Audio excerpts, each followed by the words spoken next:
Wala siyang kwenta, Amalia. Isang boring na babaeng amoy tela at sinulid lang ang alam. Pakikinabangan ko lang ang talino niya hanggang sa makuha natin ang Montenegro exports at pagkatapos itatapon ko rin siya na parang basahan. Ang boses na iyon ni Dario ay tila isang malamig na hanging pumasok sa maliit at masikip na silid-tahian ni Winifrida. Sa loob ng 3 gabi hindi ipinikit ni Wina ang kanyang mga mata. Ang kanyang mga daliri ay puno ng sugat at paltos. Bawat tusok ng karayom ay alay niya para sa dangal ng pamilya Montenegro. Habang ang buong mansyon ay abala sa paghahanda para sa ingrandeng anibersaryo ng kumpanya, si Wina ay naroon nagpapakuba sa tapat ng makina, tinatapos ang gown na magpapaningning sa kanyang biyenan. Ngunit ang mga salitang narinig niya mula sa kabilang silid na tanging manipis na dingding lang ang namamagitan ay mas matalas pa sa anumang karayom na humiwa sa kanyang balat. Narinig niya ang malanding hagik-hik ni Amalia, ang babaeng akala niya ay tapat na kaibigan at sekretarya ng kanyang asawa. Ang kalantog ng mga baso ng alak at ang tunog ng marahas na paghalik ay sumasabay sa pintig ng kanyang nanunuyong lalamunan. "Don't worry, babe." Konting tiis na lang dagdag pa ni Dario na may halong tawa. "Mommy will never let her go hanggat hindi niya natatapos ang lahat ng designs. After that, she's history. You're the only real Mrs. Montenegro for me." Mariing napakagatlabi si Wina. Sa ilalim ng malamig na liwanag ng bumbilya, nakita niya ang isang patak ng luha na bumagsak sa puting-puting tela na kanyang tinatahi. Ngunit ang luhang iyon ay mabilis na napalitan ng isang bagay na mas nakakatakot. Isang matinding kurot ang gumuhit sa kanyang puson. Ang sakit ay hindi katulad ng anumang pagod na naramdaman niya noon. Tila may 1,000 kutsilyo ang sabay-sabay na sumaksak sa kanyang sinapupunan. Sinubukan niyang tumayo, ngunit ang kanyang mga binti ay tila naging malambot na kandila. Ang kanyang kamay ay humawak sa gilid ng mesa, ngunit ang tanging nayakap niya ay ang mamahaling tela na tinitingnan niya bilang simbolo ng kanyang pagsasakripisyo. Sa bawat paghinga niya ng malalim, mas lalong tumitindi ang sakit. At doon sa gitna ng katahimikan ng silid, naramdaman niya ang isang mainit at malapot na likidong dumadaloy sa kanyang mga hita, bumabasa sa kanyang simpleng duster, at unti-unting kumakalat sa sahig. "Dario," ang tanging bulong na lumabas sa kanyang tuyong labi. Ngunit ang sagot na nakuha niya ay ang mas malakas pang tawa ng kanyang asawa mula sa kabilang silid, kasunod ng tunog ng katawan na bumabagsak sa sofa. Ang kanyang paningin ay nagsimulang lumabo. Ang bawat tibok ng kanyang puso ay tila isang mabigat na martilyo na nagpapadilim sa kanyang paligid. Ang puting tela na nasa kanyang kandungan ay unti-unting nabahira ng matingkad na kulay pula. Ang kulay ng kamatayan ng kanyang mga pangarap. Ang kulay ng batang hindi man lang niya mabibigyan ng pagkakataong masilayan ng mundo. Isang malakas na kalabog ang umalingaw-ngaw nang bumagsak ang kanyang katawan sa malamig na semento. Ang gunting na gamit niya ay tumalsik sa malayo na lumikha ng isang matunog na ingay sa katahimikan. Ngunit walang dumating. Walang Dario na nag-alala. Walang Doña Consuelo na tumakbo upang tulungan siya. Ang huling nakita ni Wina bago siya tuluyang lamunin ng kadiliman ay ang anino ng 2 taong naglalampungan sa likod ng frosted glass na pintuan. Sa gitna ng kanyang paghihingalo, isang mapait na tanong ang pilit na kumakawala sa kanyang naghihingalong diwa. Para kanino nga ba ang lahat ng pagtitiis na ito? Para sa isang pamilyang itinuring siyang kasangkapan? O para sa isang pag-ibig na matagal na palang naging abo, habang ang kanyang malay ay unti-unting nawawala, ang tanging naiiwan sa kanyang isipan ay ang lamig ng sahig at ang init ng dugong nawawala sa kanya. Ang katahimikan ng silid ay naging saksi sa isang buhay na nagwakas at sa isang puot na nagsisimulang mag-ugat sa ilalim ng mga duguang sinulid. Pahad. Ang puti ng kisame ay tila isang malawak at maputlang disyerto na tumititig pabalik kay Winifreda. Sa bawat pagkurap ng kanyang mga mata, nararamdaman niya ang bigat ng mga talukap na tila may nakadagan na mga batong galing sa kailaliman ng lupa. Malamig ang hangin sa loob ng silid, isang uri ng lamig na hindi nanggagaling sa aircon, kundi sa kawalan ng buhay na nararamdaman niya sa sariling katawan. Ang kanyang sinapupunan na dati puno ng pag-asa ay parang isang rurong-rurok ng hapis, walang laman, tuyot at nagdurugo pa rin sa bawat alaala. "Gising ka na pala. Akala ko ay balak mo nang magtulog-tulugan habang buhay para takasan ang kahihiyang idinulot mo sa pamilyang ito." Ang boses ni Doña Consuelo ay parang latigo na humiwa sa katahimikan.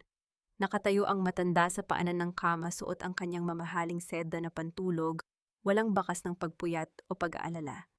Ang kanyang mga mata ay hindi nakatingin sa mukha ni Wina, kundi sa mga kamay nito na nanginginig sa ibabaw ng kumot.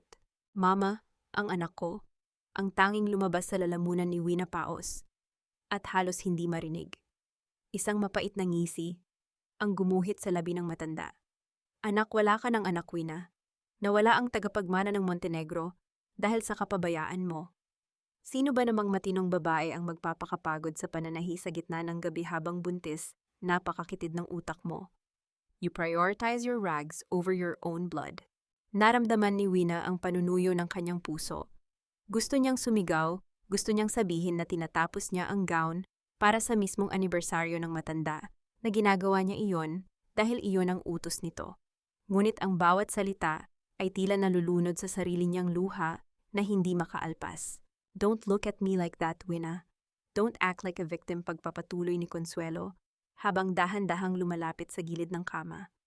Ang bawat hakbang ng kanyang tsinelas sa carpet ay tila yabag ng isang maninila. Alam nating dalawa ang totoo. You are just a girl from the province na pinulot namin sa putikan. Binigyan ka namin ng pangalan ng bubong at higit sa lahat binabayaran namin ang bawat sentimo para sa dialysis at gamot ng kapatid mong si Poypoy. Do you want that to stop? Nanigas ang buong katawan ni Wina sa pagbanggit sa pangalan ng kanyang kapatid. Ang imahe ni Poypoy na nakangiti sa gitna ng kanyang sakit ang tanging dahilan kung bakit nanatiling nakatayo si Wina sa loob ng impyernong ito. Kaya makinig ka sa akin, nang mabuti ang boses ni Consuelo ay naging isang pabulong na banta. Walang makakaalam na nakunan ka dahil sa stress. Walang makakaalam na nag-aaway kayo ni Dario. Sa harap ng mga bisita, bukas sa harap ng media, ikaw ay mananatiling matatag na asawa. You will smile, you will wear your makeup, at sasabihin mong maayos ang lahat. If you dare to ruin our reputation, winasisiguraduhin kong bukas na bukas din ay itatapon ang kapatid mo sa labas ng ospital. Let's see how long he lasts without our money. Tumalikod ang matanda at naglakad patungo sa pinto, ngunit bago lumabas ay may iniwan siyang huling saksak. And clean yourself up. You smell like failure. Nang tuluyang sumara ang pinto ang katahimikan, ay tila isang dambuhalang kumunoy na lumalamon kay Wina. Sa ilalim ng kanyang unan, naramdaman niya ang isang maliit at matigas na bagay. Dahan-dahan niyang kinuha ito. Isang pares ng puting medyas ng sanggol na itinago niya noong nakaraang buwan, may borda ng maliit na bituin sa gilid. Yumukod si Wina, idiniin ang mukha sa maliliit na medyas, at doon niya ibinuhos ang lahat ng hagulgol na walang tunog. Ang kanyang buong katawan ay nanginginig sa bawat pigil na hikbi. Sa gitna ng dilim, mabilis niyang binuksan ang drawer ng nightstand at itinago ang medyas sa pinakailalim sa ilalim ng mga papeles at lumang resibo. Hindi ito maaring makita ni Consuelo. Hindi ito maaring madungisan ng kanilang kalupitan. Ilang sandali pa ang lumipas nang marinig niya ang pagbukas ng pinto. Inasahan niya ang kanyang biyanan, ngunit ang amoy na pumasok sa silid ay hindi ang matapang na pabango ni Consuelo. Ito ay amoy ng alak, sigarilyo, at ang masangsang na tamis ng bulaklak, isang pabango na pag-aari ni Amalia. Pumasok si Dario, hindi man lang tinitingnan ng asawang nakahiga. Inihagis niya ang kanyang tuxedo sa sahig at nagsimulang maghubad ng sapatos. Ang kanyang mga mata ay mapupula at tila iritado pa sa presensya ni Wina. Bakit hindi ka pa nag-aayos? May event tayo sa opisina mamayang tanghali. You need to be there to sign some papers, reklamo ni Dario. Ang boses ay walang bakas ng pagsisisi o kahit katiting na lungkot para sa nawala nilang anak. Lumingon si Wina sa kanya, ang kanyang mga mata ay puno ng pait. Dario, kagagaling ko lang sa operasyon. Namatay ang anak natin kagabi. Huminto si Dario. Tiningnan siya ng sandali. At pagkatapos ay nagpakawala ng isang malamig na tawa. Namatay o pinatay mo sa sobrang arte mo sa trabaho. Don't use that baby to guilt trip me, Wina. Sabi ni Mommy, kasalanan mo ang lahat. At huwag kang mag-alala, hindi ka naman baog. Di ba makakabuo pa tayo ulit pagkatapos ng merger? For now, just do your job. Lumapit si Dario sa kama upang kunin ang kanyang relo sa ibabaw ng nightstand. Habang yumuyuko siya, ang amoy ng pabango ng ibang babae sa kanyang leeg ay tila isang sampal na nagpasinghap kay Wina. Napansin ni Dario ang pamumula ng mga mata ni Wina at ang panginginig ng kanyang labi. Ano, iyak ka na naman? You look pathetic, sabi ni Dario habang isinusuot ang kanyang relo. Biglang tumunog ang kanyang cellphone sa ibabaw ng mesa. Isang mensahe ang lumitaw sa screen na malinaw na nabasa ni Wina bago pa man ito mabilis na itinago ni Dario. I miss you already, love. See you at the office. Don't let your boring wife ruin our mood. Tumingin si Dario kay Wina, isang mapanuyang ngiti ang sumilay sa kanyang mga labi. Maghanda ka na, don't make me wait. Tinitigan ni Wina ang kanyang refleksyon sa salamin, ngunit tila isang hiram na mukha lamang ang nakikita niya. Ang maputlang balat na dati may sigla ay puno na ngayon ng mga bahid ng puyat at pait. Gamit ang makapal na foundation, pilit niyang tinatakpan ang nangingitim na paligid ng kanyang mga mata. Ang mga bakas ng luhang walang tigil sa pagdaloy nitong mga nakaraang oras. Ang bawat haplos ng brush sa kanyang pisngi ay tila isang paalala na ang buhay niya ay naging isa na lamang serye ng pagpapanggap. Dagdagan mo pa ang lipstick mo, Wina. Mukha kang bangkay na hinalukay sa sementeryo. Ang malamig na tinig ni Doña Consuelo ay umalingaw-ngaw mula sa pintuan. Pumasok ang matanda, ang mga alahas sa kanyang leeg at braso ay lumilikha ng tunog ng nagkakatamaang metal sa bawat galaw, tila mga kadena na humahatak sa atensyon ng sinuman. Huminto siya sa likuran ni Wina at mariing hinawakan ang balikat ng minudong babae. Ang kanyang mga kuko ay bumaon sa manipis na tela ng damit ni Wina. Huwag mong kalilimutan kung sino ang naglagay sa'yo sa harap ng salaming yan. Pagpapatuloy ni Consuelo, ang kanyang mukha ay nakadikit sa tenga ni Wina sa pamamagitan ng salamin. Isipin mo ang utang na loob mo sa amin. Kung hindi dahil sa pamilya Montenegro, namumulot ka pa rin ng mga basahan sa Ilocos. Kung hindi dahil sa pera namin, baka matagal ng abo ang kapatid mo. Ang kaunting pagod at sakit na nararamdaman mo ngayon ay barya lang kumpara sa buhay na ibinigay namin sa'yo. Opo, mama, mahinang sagot ni Wina. Ang kanyang boses ay tila isang tuyong dahon na tinangay ng hangin. Hindi niya magawang tumingin sa mga mata ng biyenan. Alam niya ang laro. Ang utang na loob ay hindi isang pasasalamat sa pamilyang ito. Ito ay isang tanikala na nakapulupot sa kanyang leeg, lalong humihigpit sa bawat oras na sinusubukan niyang huminga ng malaya. Mabuti. Dahil ang pirma mo sa mga dokumento mamaya ang magliligtas sa investment ni Don Eduardo. Ayusin mo ang sarili mo. Ayaw kong makakita ng kahit isang patak ng luha sa harap ng mga kliyente, huling banta ng matanda bago ito marahas na lumabas ng silid. Naiwan si Wina na nanginginig ang mga kamay. Sa gitna ng kanyang pag-aayos, aksidenteng nahulog ang kanyang lagayan ng hikaw at gumulong ito sa ilalim ng maliit na basurahan sa gilid ng dressing table. Yumuko siya upang kunin ito, ngunit ang kanyang pansin ay naagaw ng isang bagay na nakasingit sa pagitan ng mga itinapong tissue at cotton balls. Isang maliit na piraso ng makintab na papel. Dahan-dahan niya itong kinuha, ang kanyang puso ay nagsimulang tumibok ng mabilis at masakit. Isa itong ultrasound picture. Hindi ito sa kanya. Ang petsang nakasulat sa itaas ay kamakailan lamang at ang pangalang nakalagay sa gilid ay sadyang pinunit. Ngunit ang hugis ng maliit na buhay sa loob ng larawan ay malinaw na malinaw. Ito ay isang larawan ng isang sanggol na malusog at lumalaki. Ang tiyan ni Wina ay tila binaligtad sa tindi ng hapdi. Noong nakaraang linggo lang ay naglinis si Amalia sa silid na ito nang wala siya. Ang silid na ito na dapat ay santuwaryo nila ni Dario ay unti-unti nang pinapasok ng mga lihim na hindi niya kayang unawain. Sino ang nagmamay-ari ng larawang ito?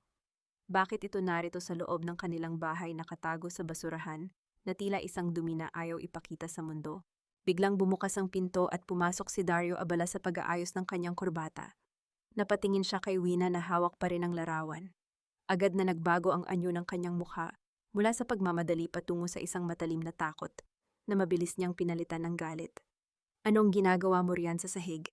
Para kang timawa, singhal ni Dario habang mabilis na lumapit at hinablot ang papel mula sa kamay ni Wina.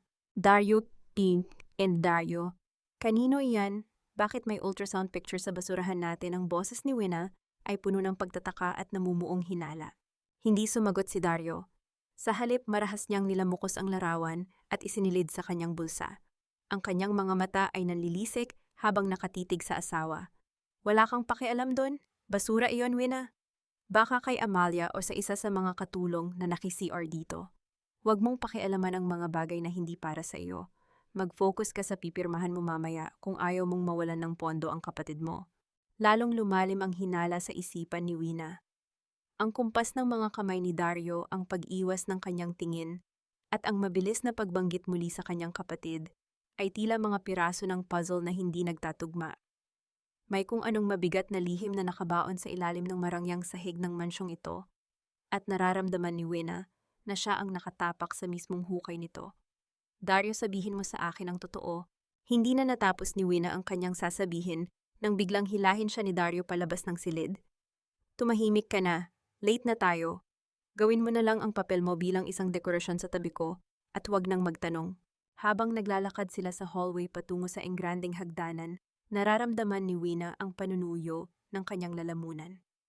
Ang bawat hakbang niya ay tila patungo sa isang bitayan.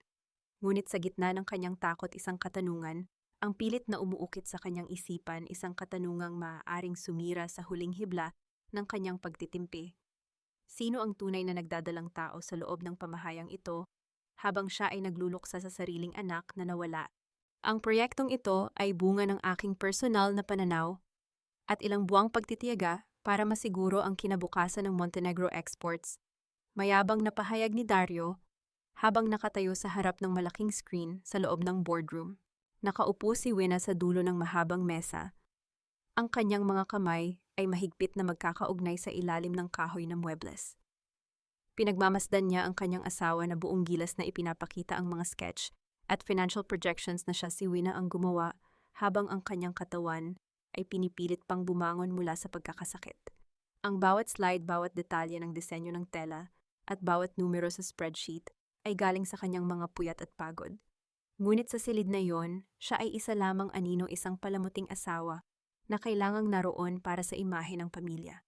Sa tabi ni Dario, nakatayo si Amalia na may hawak na laser pointer, paminsan-minsang bumubulong kay Dario at humahawak sa braso nito sa paraang tila sila ang tunay na magkapareha sa harap ng mga investors.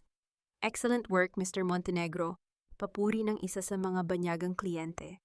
Ang complexity ng weaving pattern na ito ay bago sa panlasa ng international market. How did you come up with the technical specifications for the looms? Napatigil si Dario. Nakita ni Wina ang paninigas ng panga ng kanyang asawa at ang bahagyang pamumuo ng pawis sa noo nito. Alam ni Wina ang sagot, siya ang nag-adjust ng mga gears ng makina. Siya ang nag-aral ng tamang tension ng mga sinulid para makuha ang ganoong klaseng texture. That. We used a hybrid system, sagot ni Dario na halatang nangangapa. My team and I spent a lot of time in the factory to perfect the balance. Napatingin si Amalia kay Wina, isang mapanuyang ngiti ang sumilay sa mga labi nito. Tila sinasabi ng kanyang mga mata na kahit gaano katalino si Wina, ang credit ay mananatili sa lalaking minamahal nila pareho. Dahan-dahang iniabot ni Wina ang isang maliit na folder kay Dario, hindi nagsasalita. Sa loob nito ay ang kumpletong technical manual na isinulat niya noong nakaraang buwan. Tiningnan siya ni Dario ng matalim bago kinuha ang folder ng walang pasasalamat. As I was saying, here are the full details, mabilis na dugtong ni Dario habang binubuklat ang manual. Habang nagpapatuloy ang meeting, naramdaman ni Wina ang isang pamilyar na hapdi sa kanyang puson. Hindi ito pisikal na sakit, kundi ang unti-unting pagkadurog ng kanyang pagkatao. Siya ang arkitekto ng tagumpay na ito, ngunit ang kanyang pangalan ay hindi kailanman mababanggit. Para siyang isang multo na nagpapatakbo ng isang imperyong ang tanging layunin ay ang saktan siya. Nang matapos ang presentation, lumapit si Amalia sa kanya habang abala si Dario sa pakikipagkamay sa mga kliyente. You look pale, Wina. Baka naman masyado kang nag-iisip, bulong ni Amalia sapat lang para silang dalawa ang makarinig. Don't worry, Dario and I will handle the heavy lifting. You should just stay at home and play the part of a dutiful wife. Iyon lang naman ang kaya mong gawin, di ba? Huminga ng malalim si Wina, pinipigilan ang panginginig ng kanyang mga kamay. Ang mga sinulid na hinahawakan mo ngayon, Amalia, ay galing sa mga kamay na marunong lumikha. Tandaan mo, kahit gaano mo kislapin ang isang kopya, hinding-hindi nito matatalo ang orihinal. Nawala ang ngiti sa mukha ni Amalia, ngunit bago pa siya makasagot, ay tinawag na sila ni Doña Consuelo para sa isang pribadong usapan sa loob ng main office. Sa loob ng opisina, isang matandang lalaki na may awtoridad ang nakaupo sa tapat ng lamesa ni Consuelo. Si Don Eduardo, ang tanging investor na hindi basta-basta nadadaan sa mabubulaklak na salita. Dario, the presentation was fine. Pero may isang bagay na hindi nagtutugma. Panimula ni Don Eduardo Ang kanyang boses ay tila isang hatol. I've been communicating with an anonymous consultant from your firm for the past 6 months. Ang taong iyon ang nagbigay sa akin ng tunay na kumpiyansa na mag-invest. He or she knows the soul of this company better than you do. Napatingin si Consuelo kay Wina, ang kanyang mga mata ay nagbabanta. Alam ng matandang babae na si Wina ang kausap ni Don Eduardo sa email gamit ang isang peking pangalan para maisalba ang kumpanya mula sa pagkalugi. That consultant is no longer with us, Don Eduardo, mabilis na pagsisinungaling ni Consuelo. Dario has taken over all those responsibilities. Tumingin si Don Eduardo ng diretso sa mga mata ni Wina. May kung anong pagkilala sa kanyang mga titig na nagpabilis sa tibok ng puso ng babae. Is that so? Tanong ni Don Eduardo. Biglang tumunog ang telepono ni Wina sa loob ng kanyang bag. Isang notification mula sa kanyang lihim na email account. Dahan-dahang binuksan ni Wina ang kanyang cellphone sa ilalim ng mesa. Ang mensahe ay galing kay Don Eduardo, ipinadala sa mismong sandaling iyon. I know it's you, Winifreda. Meet me at the balcony in 5 minutes if you want to save your brother without their help. Nanigas si Wina. Paano nalaman ni Don Eduardo ang tungkol kay Poypoy? At ano ang kapalit ng tulong na inaalok nito? Lumingon si Wina kay Dario at Consuelo, na abala sa pagpapaliwanag ng mga kasinungalingan sa matanda. Naramdaman niya ang isang biglang pag-asa, ngunit kasabay nito ay ang takot na baka ito ay isa na namang patibong. Excuse me, I need to use the restroom. Mahinang paalam ni Wina. Habang naglalakad siya patungo sa balcony, ang bawat yabag ng kanyang sapatos sa marmol na sahig ay tila isang deklarasyon ng digmaan laban sa pamilyang pumatay sa kanyang anak. Ngunit pagdating niya sa madilim na bahagi ng balcony, hindi si Don Eduardo ang sumalubong sa kanya. Isang pamilyar na amoy ng mamahaling sigarilyo ang bumalot sa paligid. Isang bulto ng lalaki ang nakatayo sa dilim, hawak ang isang envelope na may selyo ng ospital kung nasaan si Poypoy. You're late, Wina, sabi ng boses. Hindi ito kay Don Eduardo. Ito ay ang boses ng abogado ng pamilya Montenegro, si Attorney Valdez, na may dalang dokumentong maaaring tuluyang magbaon kay Wina sa limot o maging mitya ng kanyang paglaya. Ito na ang huling babala ni Doña Consuelo sa iyo, Wina. Pirma mo na lang ang kulang at mananatiling ligtas ang kapatid mo sa loob ng special care unit. Ang boses ni Attorney Valdez ay walang kasing lamig ng hanging umiihip sa balcony ng gusali ng Montenegro. Inabot niya ang isang brown envelope na bahagyang nayupi sa kanyang pagkakahawak. Ang selyo ng ospital sa labas nito ay tila isang hatol ng kamatayan para kay Wina. Alam niya ang laman yon, isang discharge notice na may petsang bukas. Kung hindi siya susunod, ang kanyang kapatid na si Poypoy, na hindi man lang makabangon sa kama, ay itatapon sa kalsada na parang basurang walang pinagkakautangan. Nanginginig ang mga daliri ni Wina nang tanggapin niya ang envelope. Ang bigat nito sa kanyang kamay ay tila mas mabigat pa sa lahat ng tela at sinulid na dumaan sa kanyang mga palad sa loob ng maraming taon. Bakit ginagawa ito ni Mama? Halos pabulong na tanong ni Wina. Ibinigay ko na ang lahat. Ang talino ko, ang panahon ko, pati ang anak ko nawala dahil sa pagsisilbi sa kanila. Business is business, winasagot ni Attorney Valdez habang dahan-dahang nagsisindi ng sigarilyo. Ang usok nito ay humalo sa malamig na hangin ng gabi. Sa mundong ito, ang utang na loob ay binabayaran ng katapatan, hindi ng luha. Doña Consuelo wants the full ownership of the Inabel hybrid technology. Pirmahan mo ang transfer of intellectual property rights at kalimutan na natin ang lahat ng ito. Isang marahas na hakbang ang narinig ni Wina mula sa likuran. Ang amoy ng matapang at matamis na pabango ay agad na nagpasinghap sa kanya si Amalia. Nakasuot ito ng isang pulang cocktail dress na halos sumigaw ng karangyaan at may hawak na baso ng champagne. Oh, Attorney Valdez, am I interrupting a private transaction? May halongkot siyang tanong ni Amalia habang lumalapit at humahawak sa braso ni Attorney Valdez sa paraang tila sila ay matagal nang magkakilala. Lumingon siya kay Wina, ang kanyang mga mata ay nanunuri mula ulo hanggang paa. You look exhausted, Wina. Baka naman hindi mo na kaya ang pressure. You know the company needs a fresh face, a fresh mind. Hindi yung laging mukhang namatayan. Hindi sumagot si Wina. Hinigpitan niya ang hawak sa envelope, ang kanyang mga kuko ay bumaon sa papel. Ang bawat salita ni Amalia ay tila isang patak ng asido sa kanyang mga sugat. You should listen to the attorney, Wina, pagpapatuloy ni Amalia habang dahan-dahang iniikot ang kanyang baso. Isipin mo na lang ang poor little brother mo. Sayang naman kung matitigil ang treatment niya dahil lang sa pride mo. Don't worry if you sign those papers. Dario promised me he'll give you a generous severance package. Baka mabili mo na ang maliit na kubo na pinapangarap mo sa probinsya. Isang mapait na ngiti ang sumilay sa labi ni Wina. Dahan-dahan siyang lumingon kay Amalia, ang kanyang mga mata ay nag-aapoy sa gitna ng kanyang kapaguran. Ang kubong sinasabi mo, Amalia, ay binuo ko mula sa sarili kong pawis. Samantalang ang luhong suot mo ngayon ay hiram mo lang sa lalaking asawa ko. Tandaan mo, ang hiram ay laging may hangganan. Nawala ang ngiti sa mukha ni Amalia.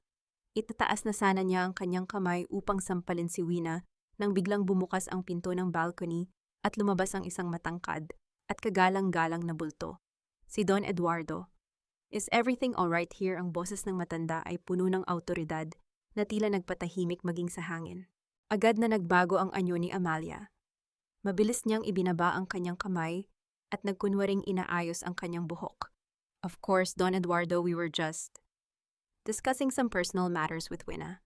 Tumingin si Don Eduardo kay Attorney Valdez at pagkatapos ay kay Wina. Napansin niya ang envelope na hawak ng babae at ang panginginig ng mga balikat nito.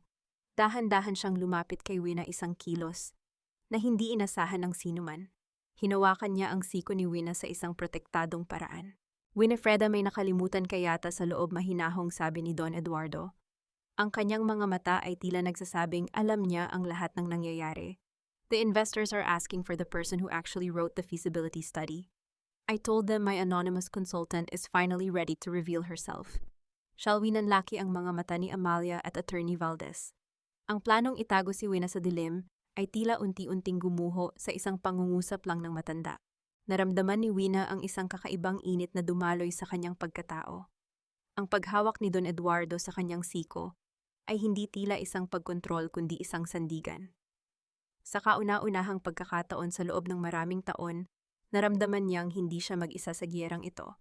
Yes, Don Eduardo.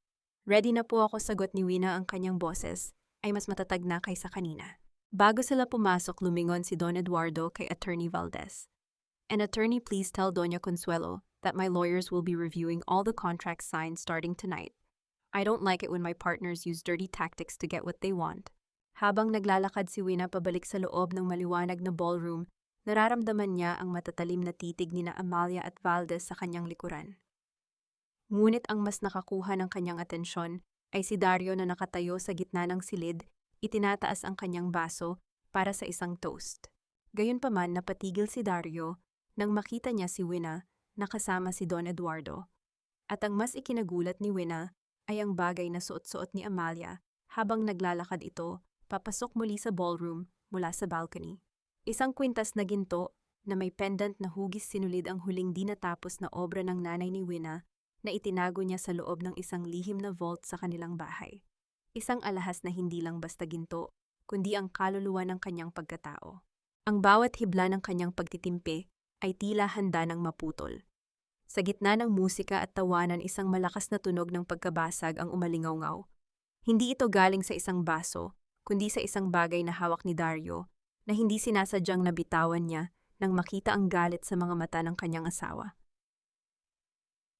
Ang bawat piraso ng kristal na nagkalat sa marangyang sahig ay tila mga bituin na nawalan ng ningning, sumasalamin sa pagkabasag ng huling pag-asa sa loob ng dibdib ni Wina.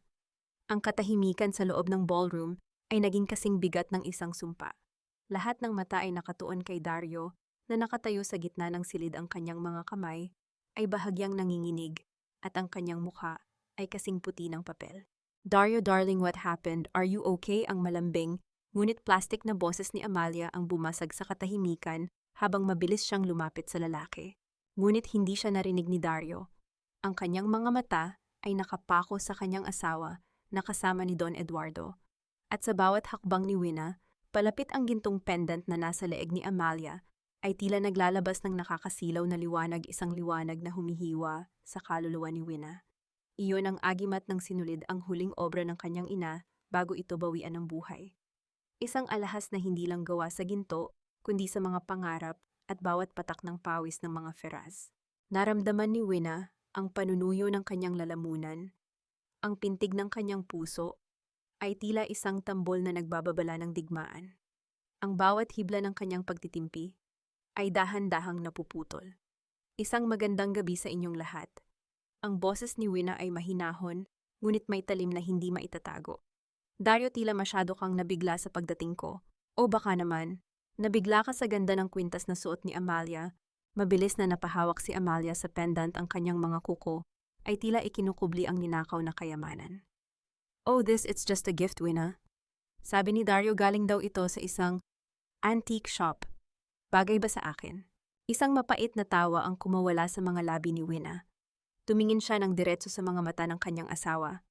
Antique shop, Dario, o baka naman sa vault ko sa loob ng ating silid? Iyon ang kwintas na ipinamana sa akin ng nanay ko. Ang kwintas na kailanman ay hindi mo dapat hinawakan dahil kahit kailan ay hindi mo naintindihan ang halaga nito. Wina, stop making a scene, nakakahiya sa mga bisita pabulong na saway ni Doña Consuelo na biglang sumulpot sa tabi nila ang kanyang boses ay tila isang ahas na naglalabas ng lason. It's just a piece of jewelry. We can talk about this later at home. Hindi ito basta alahas, mama, sagot ni Wina. Ang kanyang boses ay naging mas malakas sapat para marinig ng mga taong malapit sa kanila. Ito ang dangal ko, at ngayong gabi hindi lang ang kwintas ko ang ninakaw ninyo. Ninakaw ninyo ang bawat pagkakataon ko na maging masaya sa pamilyang ito. Lumingon si Wina kay Don Eduardo na nananatiling tahimik sa kanyang tabi. Ang matanda ay tumango ng bahagya, isang senyales ng pagsuporta na nagbigay kay Wina ng lakas na talikuran ng lahat. Excuse me, maikling palam ni Wina. Tumalikod siya at naglakad palayo, hindi patungo sa labas ng mansyon, kundi patungo sa isang bahagi ng bahay na matagal na niyang hindi binibisita, ang lumang bodega sa dulo ng hardin. Doon sa ilalim ng mga alikabok at nakalimutang mga gamit, naroon ang kanyang tunay na santuwaryo. Ang lumang kungkyuay o handloom ng kanyang ina na dinala niya mula sa Ilocos. Sa loob ng madilim na bodega, tanging ang liwanag ng buwan na dumadaan sa bintana ang nagbibigay ng anyo sa mga gamit. Lumapit si Wina sa kungkyuay, dahan-dahang hinaplos ang kahoy na gasgas na sa katandaan. Ang bawat ukit nito ay tila bumubulong sa kanya, nagpapaalala ng mga panahong ang tanging problema niya ay ang maputol na sinulid, hindi ang maputol na ugnayan sa pamilya. Naupo siya sa harap nito. Kinuha niya ang isang piraso ng telang inabel na hindi pa natatapos. Sa bawat galaw ng kanyang mga kamay, sa bawat laro ng mga sinulid, nararamdaman niya ang presensya ng kanyang ina. Nay, ang sakit na pubulong niya sa hangin. Kinuha nila ang lahat sa akin. Ang anak ko, ang kwintas ninyo, ang sarili ko. Nabalik lamang ang diwa ni Wina nang marinig niya ang kaluskos ng mga tuyong dahon sa labas. Isang anino ang huminto sa pintuan ng bodega. Inakala niyang si Dario ito na susuyuin siya o si Consuelo na pagsasabihan siya, ngunit ang bultong nakatayo roon ay mas matangkad at may dalang bitbit na hindi niya inaasahan. Ito ay si Don Eduardo, at sa kanyang kamay, hawak niya ang isang maliit na kahon na gawa sa nara. Ang mga sinulid na hinahabi sa dilim ay madalas na mas matibay kaysa sa mga hinahabi sa ilalim ng araw, Winifreda, sabi ng matanda, habang dahan-dahang lumalapit. Alam kong hindi lang kwintas ang nawala sa iyo ngayong gabi. Ibinigay ni Don Eduardo ang kahon kay Wina. Nang buksan niya ito, nakita niya ang mga liham na isinulat ng kanyang ama bago ito mawala, mga liham na matagal nang sinasabi ni Doña Consuelo na nasunog na sa isang aksidente. Binili ko ang mga ito sa isang collector na may connection sa mga Montenegro, pagpapatuloy ni Don Eduardo. Binibigay ko ito sa iyo dahil alam kong kailangan mo ng dahilan para hindi lang basta umiyak, kundi para bumangon. Nanginginig ang mga kamay ni Wina habang binabasa ang unang linya ng liham. Doon ay nakasulat ang isang katotohanang mas masakit pa sa pagtataksil ni Dario. Ang pagbagsak ng kanyang pamilya sa Ilocos ay hindi isang aksidente. Ito ay isang planadong pagsabotahe. Isang matinding galit ang namuon sa puso ni Wina, isang galit na mas mainit pa sa apoy. Tumingin siya kay Don Eduardo. Bakit ninyo ito ginagawa para sa akin? Dahil tulad mo, marami rin silang ninakaw sa akin. Sagot ng matanda, ang kanyang mga mata ay puno ng misteryo. At kailangan ko ng isang arkitekto na marunong maghabi, hindi lang ng tela kundi ng tadhana. Bago pa makasagot si Wina, isang malakas na sigaw ang narinig nila mula sa hardin. Ang boses ni Amalia puno ng takot. Dario, help me, the necklace. It won't come off. It's choking me. Nagkatinginan si Wina at Don Eduardo. Sa labas, sa ilalim ng malamig na liwanag ng buwan, Isang bagay na hindi maipaliwanag ang nangyayari sa kwintas na ninakaw. Ang mga sinulid na ginto ay tila may sariling buhay unti-unting humihigpit sa leeg ng babaeng naglakas loob na angkinin ang hindi sa kanya.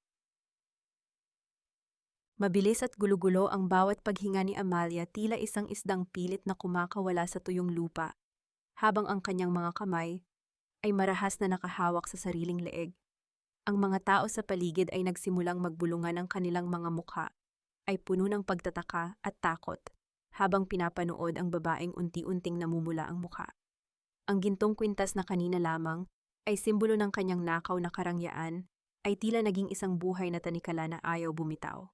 Dario, tanggalin mo ito.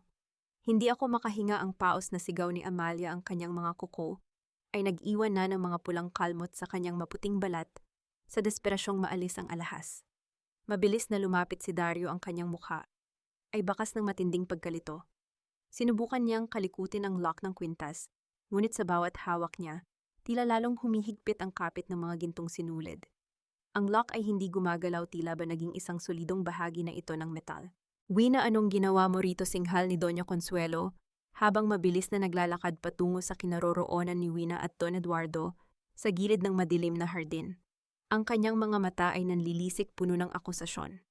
Anong uri ng pangkukulam ang ginawa mo sa kwintas na yan? Dahan-dahang lumabas si Wina mula sa dilim. Ang kanyang mga hakbang ay kalmado at may bigat na hindi nila naramdaman noon. Sa kanyang kanang kamay, mahigpit niyang hawak ang mga lumang liham na ibinigay ni Don Eduardo. Ang bawat salitang nabasa niya sa mga sulat na yon ay nagsisilbing gasolina sa apoy na ngayon ay nagliliyab sa kanyang mga mata. Wala akong kailangang gawin, Mama, malamig na sagot ni Wina. Ang kwintas na yan ay gawa sa dangal at katapatan. Kapag isinuot iyan ng isang taong puno ng kasinungalingan at nakaw na pangarap, natural lamang na hindi ito tatanggapin ng kanyang balat. Ang tawag dyan ay gaba. Ang tawag dyan ay hustisya ng mga ninuno. Huwag mo akong idaan sa mga kwentong barbero mo, sigaw ni Dario, habang pilit pa ring hinihila ang kwintas ni Amalia. Attorney Valdez, tumawag ka ng tulong. Dalhin natin siya sa ospital. Nabalik ang tingin ni Wina kay Amalia, na ngayon ay nakaluhod na sa damuhan, nanginginig ang buong katawan.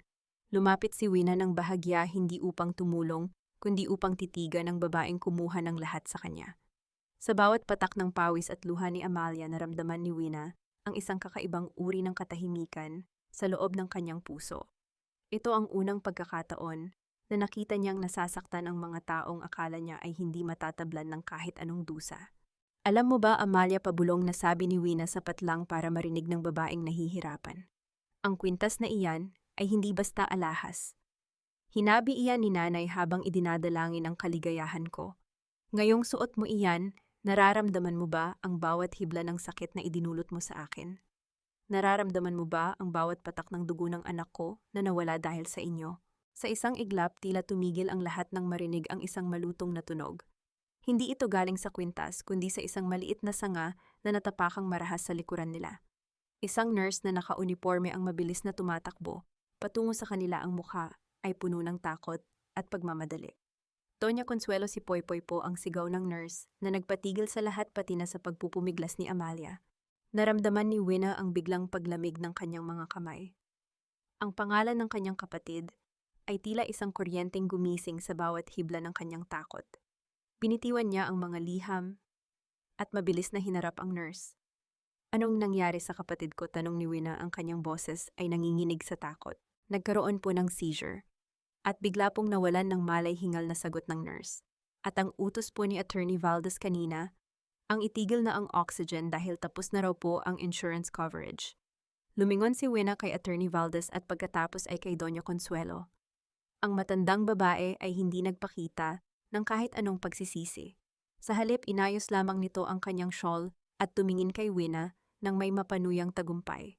I told you, Wina, bulong ni Consuelo habang lumalapit sa kanya. Your pride costs lives. Pumili ka ngayon. Ang kwintas ba na iyan na pinahihirapan ang fiancé ng anak ko or ang huling hininga ng kapatid mo? Tell Amalia how to take it off. And I might consider giving Poypoy another hour of life. Naramdaman ni Wina ang pagguho ng mundo sa kanyang paligid. Ang bawat tibok ng kanyang puso ay tila isang paalala ng kanyang kahinaan.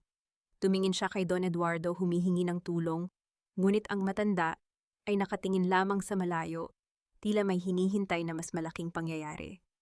Humarap si Wina kay Amalia na ngayon ay halos mawalan na rin ng malay. Ang gintong kwintas ay tila lalong kumikislap sa ilalim ng buwan, isang saksi sa malupit na palitan ng buhay at dangal. Dahan-dahang lumapit si Wina kay Amalia. Inabot niya ang pendant, ang kanyang mga daliri ay dumampi sa malamig na metal. Sa sandaling iyon, isang malakas na tunog ng sirena ng ambulansya ang narinig mula sa labas ng gate ng mansyon. Ngunit hindi ito para kay Amalia. Isang tanong ang mabilis na gumuhit sa isipan ni Wina habang tinititigan ang namumutlang mukha ng kanyang kaaway. Kapag iniligtas niya ang taong sumira sa kanya, may matitira pa ba sa sarili niyang kaluluwa? O ito na ang huling pagkakataon na kailangang mamatay ang isang bahagi niya para mabuhay ang huling taong nagmamahal sa kanya? Dahan-dahang itinuon ni Wina ang kanyang mga daliri sa likuran ng leeg ni Amalia. Ramdam niya ang init ng balat ng babaeng pilit na kumuha ng lahat sa kanya, pati na ang panginginig ng bawat himaymay ng laman nito sa takot. Ang gintong sinulid ng kwintas ay tila naging kasing tigas ng bakal na nunuot sa bawat guhit ng balat. Ngunit sa likod ng misteryong bumabalot sa alahas na iyon, may isang katotohanang tanging si Wina lang ang nakakaalam. Ang lock ng kwintas na iyon ay may lihim na mekanismo na tanging ang naghabi lamang ang makakapagbukas.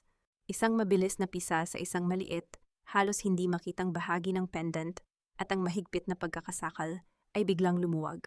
Ang kwintas ay dahan-dahang bumagsak sa damuhan na naglabas ng isang matunog na kalansing sa gitna ng katahimikan. Agad na huminga ng malalim si Amalia na tila isang taong galing sa ilalim ng tubig.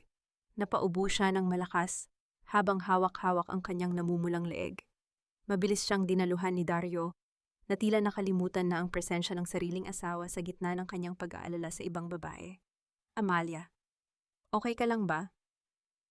Love, speak to me. Ang boses ni Dario ay puno ng pagmamahal na kailanman ay hindi narinig ni Wina para sa kanyang sarili. Lumingon si Wina kay Doña Consuelo, ang kanyang mga mata ay walang kahit anong emosyon kundi ang nag-aapoy na determinasyon. Nagawa ko na ang gusto ninyo, ang kapatid ko. Ibalik ninyo ang oxygen ni Poypoy. Ngayon din. Isang mapanuyang ngiti ang sumilay sa mga labi ni Consuelo. Kinuha niya ang kanyang cellphone at may tinawagan. Ibalik niyo ang suporta sa pasyente sa room 302. Yes, everything is settled. Pagkababa ng telepono, tumingin siya kay Wina ng may halong pandidiri. Napakadaling kausap kung gagamitin mo ang utak mo, Wina. You should be grateful na binigyan pa kita ng pagkakataong iligtas siya. Naramdaman ni Wina ang pait na tila lason sa kanyang dila. Grateful, Mama, ang buhay ng kapatid ko ay hindi isang negosyo na maaari ninyong paglaruan. Isinusumpa ko bawat sentimong kinuha ninyo sa akin, bawat luhang pumatak para sa pamilyang ito ay babalik sa inyo ng sandang ulit. How dare you, sigaw ni Amalia na ngayon ay nakatayo na bagamat medyo nanginginig pa. Ang takot sa kanyang mga mata kanina ay mabilis na napalitan ng isang mapanganib na puot. You almost killed me with that cursed necklace, Dario. Tingnan mo ang ginawa niya sa akin. This woman is a witch. I didn't do anything, Amalia, malamig na sagot ni Wina habang pinupulot ang kwintas ng kanyang ina mula sa damuhan. Ang kwintas ang tumanggi sa'yo. Ang ginto ay marunong kumilala ng magnanakaw. Enough, sigaw ni Dario habang tumatayo at humaharap kay Wina. Ang kanyang mukha ay puno ng galit. Mula ngayon, Wina, huwag na huwag mo nang lalapitan si Amalia. At ang kwintas na yan, itatago na yan ni Mommy. You don't deserve to hold something so valuable kung gagamitin mo lang ito sa pangkukulam. Subukan mong hawakan ito, Dario. Banta ni Wina, ang kanyang boses ay tila isang babala ng paparating na bagyo. Subukan ninyong kunin uli ito sa akin at sisiguraduhin kong hindi lang ang dangal ninyo ang guguho ngayong gabi. Bago pa makasagot si Dario, lumapit si Attorney Valdez na may hawak na isang tablet. Ang kanyang mukha ay seryoso habang ipinapakita ang isang digital na kopya ng isang magazine cover na ilalabas bukas ng umaga. Mr. Montenegro, kailangan nating tingnan ito. The press release for the Annabelle Hybrid Collection is already live, sabi ni Attorney Valdez. Nasilip ni Wina ang screen. Doon sa harap ng isang sikat na fashion magazine, nakasuot si Amalia ng mga disenyo na mismong si Wina ang gumuhit ang mga disenyong hango sa mga huling obra ng kanyang ina. At sa ilalim ng malalaking titik nakasulat ang mga salitang dumurog sa huling hibla ng pagtitimpi ni Wina, The New Face of Modern Annabelle Amalia Reyes, the creative genius behind Montenegro's strategic collection. Hindi lang ang kwintas ang ninakaw nila. Ninakaw nila ang kanyang pangalan, ang kanyang sining at ang huling alaala ng kanyang ina upang gawing hagdan para sa babaeng sumisira sa kanyang pamilya. Isang malakas na hangin ang umihip sa hardin na nagpatayo ng mga balahibo ni Wina. Lumingon siya sa kinaroroonan ni Don Eduardo, ngunit ang matanda ay wala na roon. Ang tanging naiwan ay ang amoy ng lumang papel at ang malamig na katotohanang siya ay nasa gitna ng mga lobong handang ubusin ang kanyang laman. Tiningnan ni Wina ang kanyang mga kamay, ang mga kamay na marunong humabi ng kagandahan mula sa gulo. Isang desisyon ang nabuo sa kanyang isipan. Kung ang pamilya Montenegro ang nagturo sa kanya kung paano magdusa siya naman, ang magtuturo sa kanila kung paano mawalan ng lahat. Dario, tawag ni Wina sa kanyang asawa na paalis na sana kasama si Amalia. Lumingon si Dario ng may inis. Ano na naman? Bukas sa gabi ng gala, isuot ninyo ang lahat ng nakaw ninyong karangalan, sabi ni Wina, na may kasamang ngiting hindi umaabot sa kanyang mga mata. Isang ngiting mas nakakatakot kaysa sa anumang galit. Dahil iyon na ang huling gabi na maririnig ng mundo ang pangalang Montenegro na may kasamang paghanga. Tumalikod si Wina at naglakad palayo, dala ang kwintas at ang mga liham na magiging mitsa ng kanyang pagbangon. Sa bawat yabag niya sa madilim na hardin, tila naririnig niya ang bulong ng kanyang ina, habiin mo ang hustisya, anak. Huwag mong hayaang maputol ang sinulid ng iyong pagkatao. Ang bawat laro ng mga sinulid sa lumang Kong QI ay tila isang ritual ng paghihiganti sa ilalim ng malamig na liwanag ng buwan. Sa loob ng bodega, ang tunog ng bawat paghila ni Wina sa kahoy ay tila tibok ng pusong unti-unting tumitigas. Hindi lang tela ang kanyang hinahabi para sa gabi ng gala. Hinahabi niya ang isang bitag na yari sa katotohanan at puot. Isang mahinang katok sa pintuan ang nagpatigil sa kanya. Ang dahan-dahang pagbukas ng lumang kahoy ay lumikha ng isang mahabang anino sa sahig. Pumasok si Yaya Luring, ang matandang VUM na nag-alaga kay Dario simula pagkabata, ngunit laging may malambot na puso para kay Wina. May dala siyang maliit na tray ng mainit na tsa at tinapay. Gabi na, Wina, kailangan mo ring magpahinga. Baka ang katawan mo naman ang sumuko bago ang laban, mahinang sabi ni Yaya Luring, ang kanyang boses ay puno ng pag-aalala. Ngumiti ng bahagya si Wina, isang ngiting hindi umabot sa kanyang mga mata. Salamat, Yaya, pero ang pagod ko ay walang sinabi sa sakit na nararamdaman ni Poypoy sa ospital. Kailangan ko itong tapusin. Inilapag ni Yaya Luring ang tray sa tabi ng mga tela. Hinawakan niya ang kamay ni Wina, ang mga palad ng matanda ay magaspang ngunit puno ng init. Alam ko ang lahat, anak. Nakikita ko ang mga ginagawa nila sa iyo. Huwag mong isipin na nag-iisa ka sa bahay na ito na puno ng mga lobo. Yumuko si Yaya Luring at may kinuha sa ilalim ng kanyang apron isang maliit na digital voice recorder. Naiwan ito ni Attorney Valdez sa library noong nakaraang gabi nang mag-usap sila ni Doña Consuelo. Masyado silang kampante dahil akala nila ay bingi na ako. Nanginginig ang mga kamay ni Wina nang tanggapin ang recorder. Nang pindutin niya ang play, ang boses ni Doña Consuelo ay umalingaw-ngaw sa loob ng bodega kasing talim ng isang patalim. Siguraduhin mong walang bakas, Valdez. Ang pagbagsak ng negosyo ng tatay ni Wina sa Ilocos, 10 taon na ang nakalilipas, ay dapat manatiling aksidente. Iyon ang tanging paraan para mapilitan siyang magpakasal kay Dario at makuha natin ang mga designs ng pamilya Ferraz. At ang kapatid niya, habang kailangan natin ang utak ni Wina, panatilihin niyo siyang buhay. Pero kapag nakuha na natin ang pirma niya sa merger ni Don Eduardo, bukas itigil na ang lahat ng suporta. We don't need deadweights in this family. Naramdaman ni Wina ang panunuyo ng kanyang lalamunan. Ang bawat salita ay tila isang saksak sa kanyang likuran. Hindi lang pala aksidente ang lahat. Ang buong buhay niya, ang kanyang pagsasakripisyo, at ang paghihirap ng kanyang ama hanggang sa kamatayan ay isa palang planadong krimen ng pamilyang pinagsilbihan niya ng tapat. Salamat, Yaya. Hinding-hindi ko malilimutan ang tulong mo, bulong ni Wina, ang kanyang mga mata ay nanunuot sa galit. Nang umalis si Yaya Luring, mabilis na binuksan ni Wina ang kanyang laptop na nakatago sa ilalim ng mga bunton ng tela. Gamit ang recorder bilang inspirasyon, sinimulan niyang i-compile ang lahat ng ebidensyang nakalap niya sa loob ng ilang buwan, ang mga lihim na transfer of funds ni Dario patungo sa account ni Amalia, ang mga peking invoices na ginamit ni Consuelo para iwasan ang buwis, at ang mga dokumentong nagpapatunay na siya ang tunay na may-ari ng lahat ng designs na inaangkin ni Amalia. Isang mensahe ang pumasok sa kanyang screen mula sa isang hindi kilalang numero.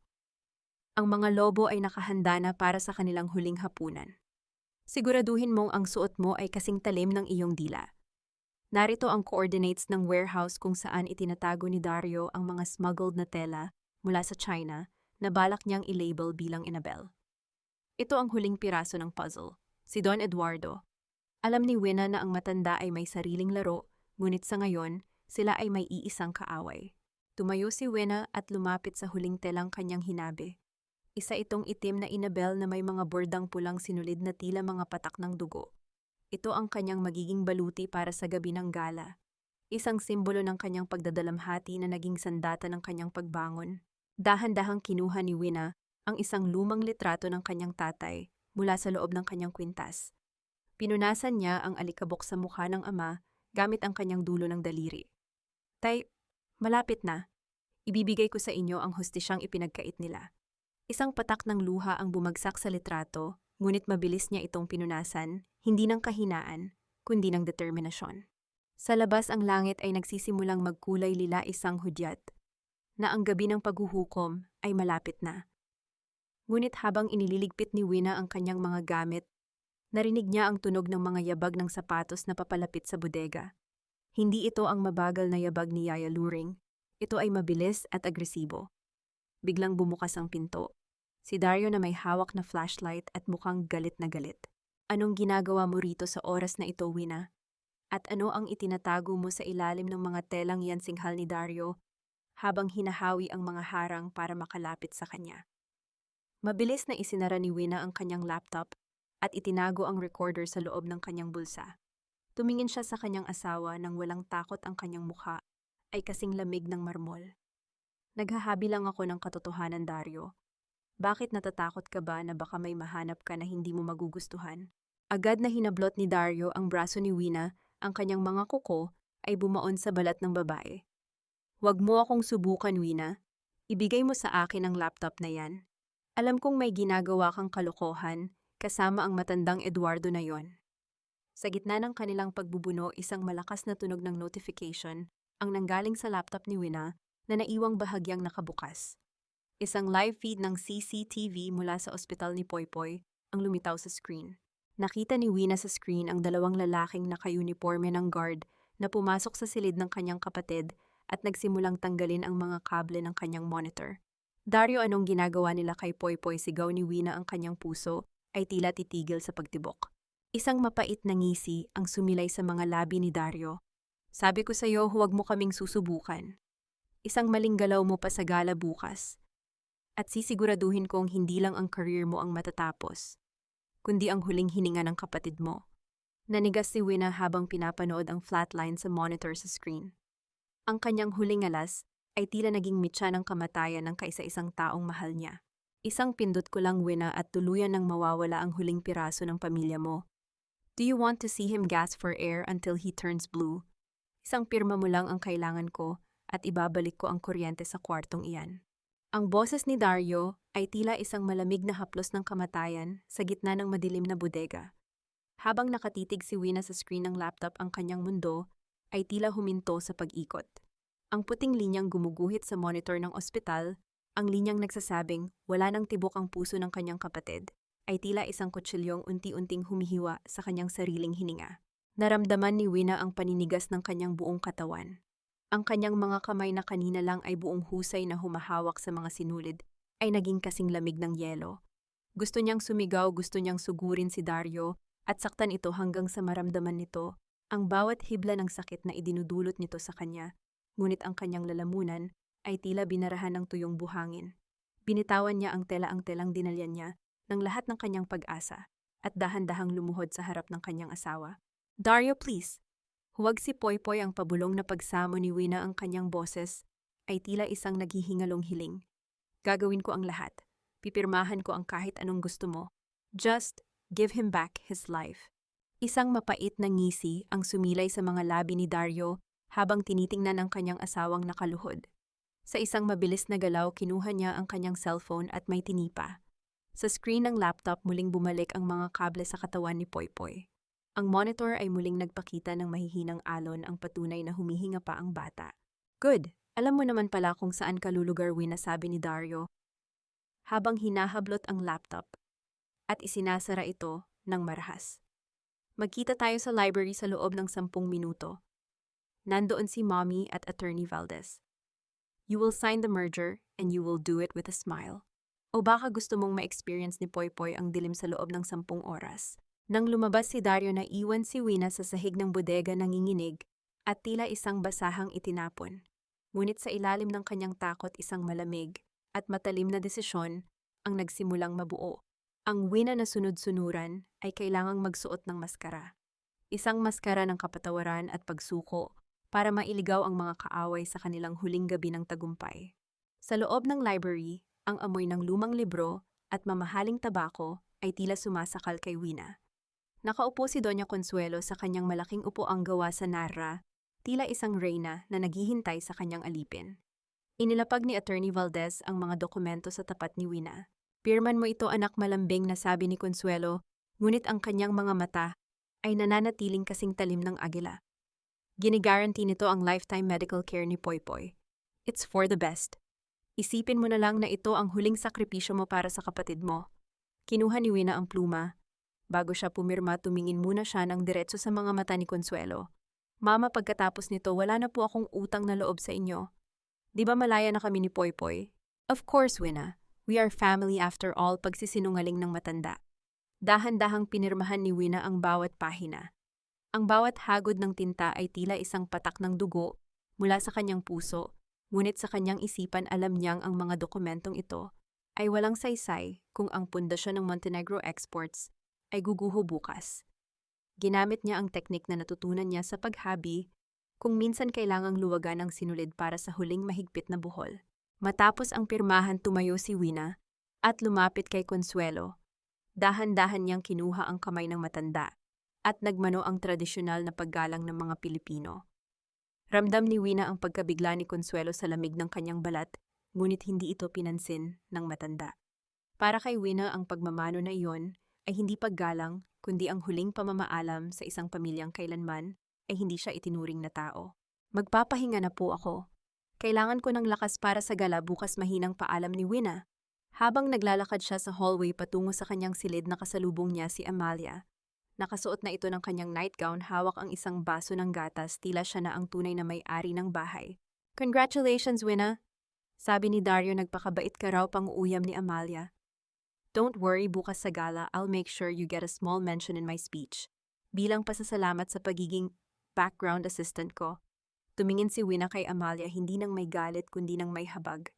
Amalia, ang mga bituing nakikita mo sa langit ay magaganda dahil malayo sila.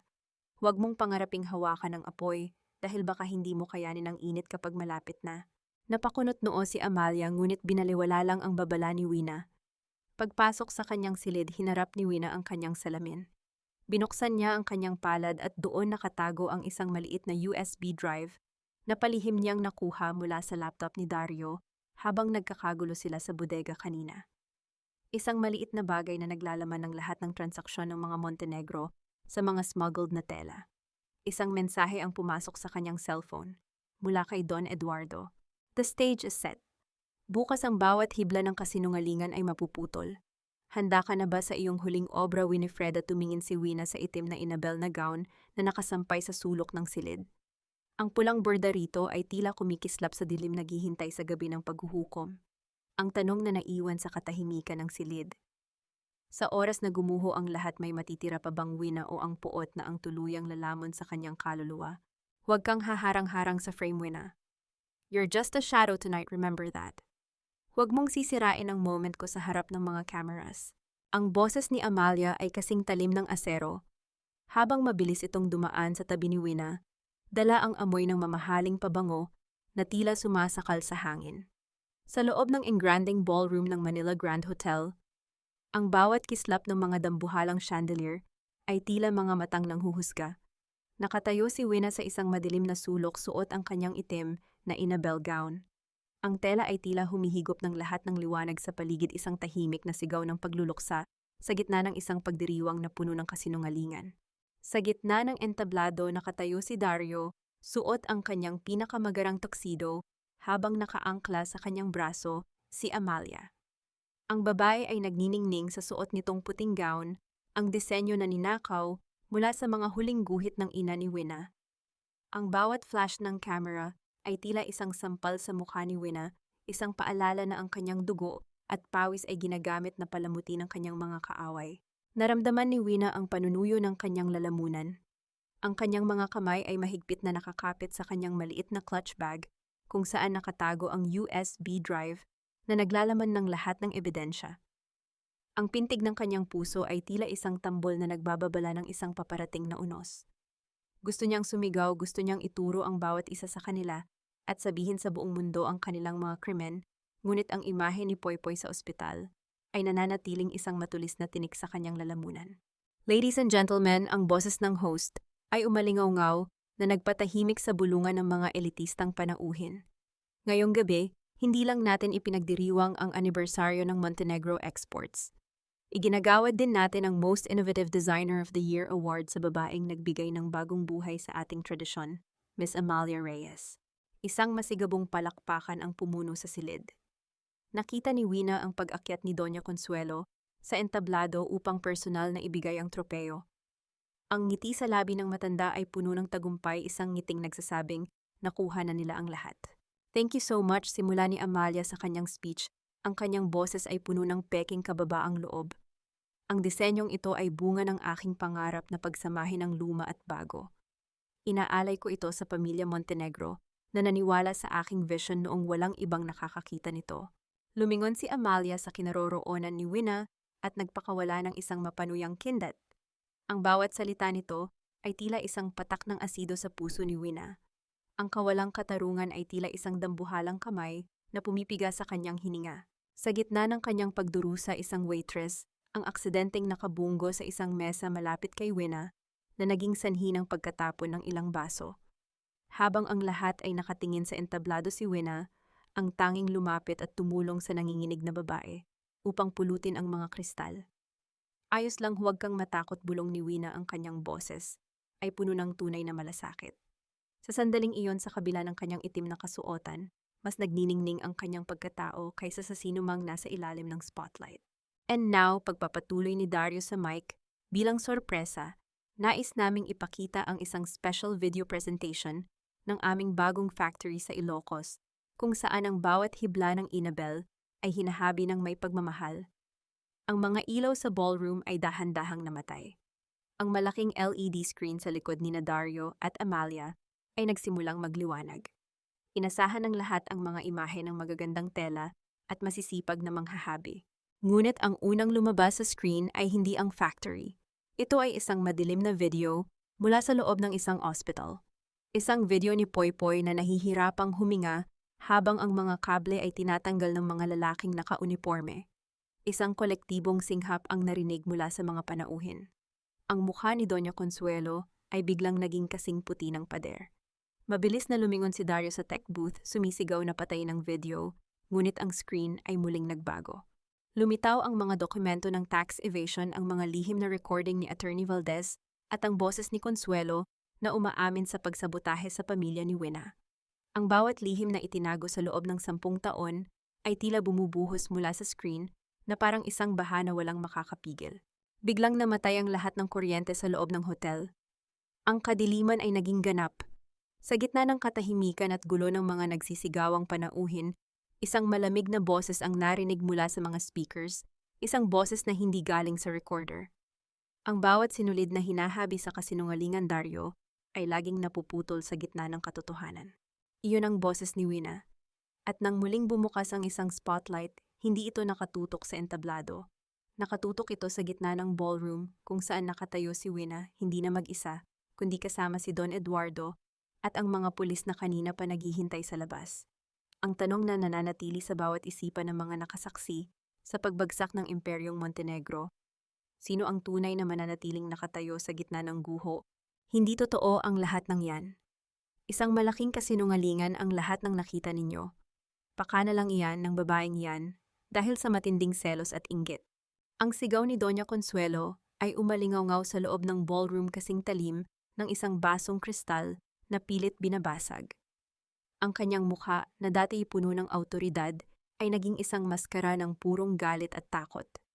Ang bawat perlas sa kanyang leeg ay tila gustong kumawala sa panginginig ng kanyang buong katawan. Sa gitna ng spotlight ang matanda ay tila isang reynang nawala ng trono sa loob ng isang iglap. Mabilis na lumapit si Dario sa kanyang ina, ang kanyang mga mata ay nanlilisik habang nakatingin kay Wina. Wina, anong kabaliwan ito? Sa tingin mo ba ay maniniwala sila sa mga peking videos na yan? You are destroying this family's reputation over your petty emotions. Ngunit hindi natinag si Wina. Nakatayo siya sa gitna ng ballroom, ang kanyang itim na Inabel gown ay tila isang baluti ng katotohanan.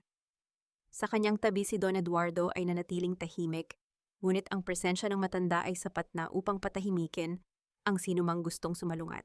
Reputation, Dario, malamig na tanong ni Wina, ang kanyang boses ay nanginginig hindi dahil sa takot, kundi sa lalim ng kanyang pait. Ang reputasyong tinutukoy mo ay itinayo sa ibabaw ng mga bangkay ng pangarap ng pamilya ko.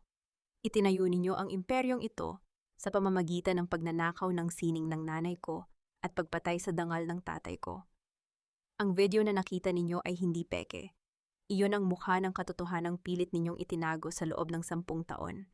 Security, ilabas ang babaeng ito, utos ni Doña Consuelo, ngunit walang gumalaw sa mga gwardiya ng hotel. Sa halip, ang mga pintuan ng ballroom ay muling bumukas at pumasok ang isang grupo ng mga lalaking nakabarong at uniporme ng National Bureau of Investigation. Lumapit si Don Eduardo sa mic, ang bawat hakbang ng kanyang sapatos sa sahig ay tila tunog ng paghuhukom. Doña Consuelo, Dario, ang merger na inaasahan ninyo ngayong gabi ay opisyal ng kanselado. I do not invest in criminals. At ang mga dokumentong hawak ko ngayon ay hindi lang tungkol sa tax evasion. Narito ang mga ebidensya ng inyong direct involvement sa pagsabotahe sa Ferras Textiles. 10 taon na ang nakalilipas. Naramdaman ni Wina ang panunuyo ng kanyang puso nang makita niya ang pagguho ng mukha ni Amalia. Ang babaeng kanina lang ay nagniningning sa nakaw na tropeyo, ay ngayon ay tila isang batang nawawala sa gitna ng unos. Sinubukan ni Amalia na tumakas patungo sa likod ng entablado, ngunit mabilis siyang hinarang ng mga opisyal. Amalia Reyes, you are also under investigation for intellectual property theft and accessory to tax fraud, pahayag ng isang opisyal. Sa gitna ng gulo, lumapit si Wina kay Dario. Kinuha niya ang isang envelope mula sa kanyang clutch bag at inihagis ito sa dibdib ng asawa. Narito ang pirma ko, Dario. Pero hindi ito para sa merger. Iyan ang papeles para sa ating annulment. At kasama niya ng utos ng korte na i-freeze ang lahat ng assets ng Montenegro Exports na napatunayang galing sa nakaw na designs ng pamilya Ferraz. You can't do this.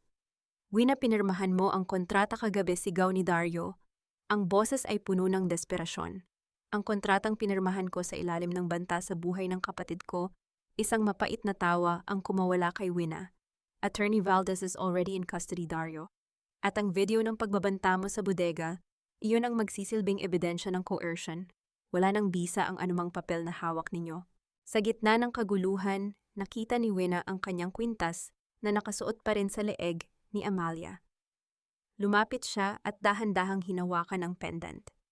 Hindi niya ito hinablot. Sa halip, dahan-dahan niyang kinalas ang lock, ang kanyang mga daliri ay hindi nanginginig. Hinding-hindi na muling madidikit ang gintong ito sa balat ng isang magnanakaw, bulong ni Wina. Ibinulsa niya ang kwintas at tumalikod ng may dignidad na hindi kailanman kayang bilhin ng pera ng mga Montenegro. Lumingon si Wina sa malaking screen. Doon lumitaw ang isang live stream mula sa ospital. Nakita niya ang kanyang kapatid na si Poypoy na ligtas nang nailipat sa isang ambulansya ng Red Cross sa ilalim ng proteksyon ng mga tao ni Don Eduardo. Isang luha ng tunay na kaligayahan ang pumatak sa pisngi ni Wina. Tapos na ang paghahari ninyo, sabi ni Wina bago siya tuluyang lumakad palabas ng ballroom. Habang naglalakad siya sa hallway, naririnig niya ang marahas na pagpiglas ni Doña Consuelo at ang mga mura ni Dario habang pinupiringan sila ng posas. Ang bawat flash ng camera ng media sa labas ay hindi na para sa kanilang karangyaan, kundi para sa kanilang kahihiyan. Ngunit sa gitna ng kanyang tagumpay, naramdaman ni Wina ang isang biglang paghilo. Ang bawat hakbang niya ay tila bumibigat. Ang binuwis niyang lakas para sa gabing ito ay tila unti-unti nang nauubos. Bago pa man siya makarating sa labas ng hotel, isang kamay ang humawak sa kanyang siko. You did well, Winifreda. Pero ang laban ay hindi pa natatapos dito, bulong ni Don Eduardo. May isang bagay pa na kailangan mong malaman tungkol sa tatay mo at kung bakit ko ba talaga ito ginagawa para sa iyo. Cliffhanger, isang lumang singsing na may tatak ng pamilya Ferraz, ang inilabas ni Don Eduardo, isang singsing na dapat ay kasama sa libing ng tatay ni Wina, 10 taon na ang nakalilipas. Paano ito napunta sa matanda? Ang singsing na hawak ni Don Eduardo ay tila isang piraso ng uling na nagbabaga humihingi ng pansin sa gitna ng malamig na hangin sa labas ng hotel.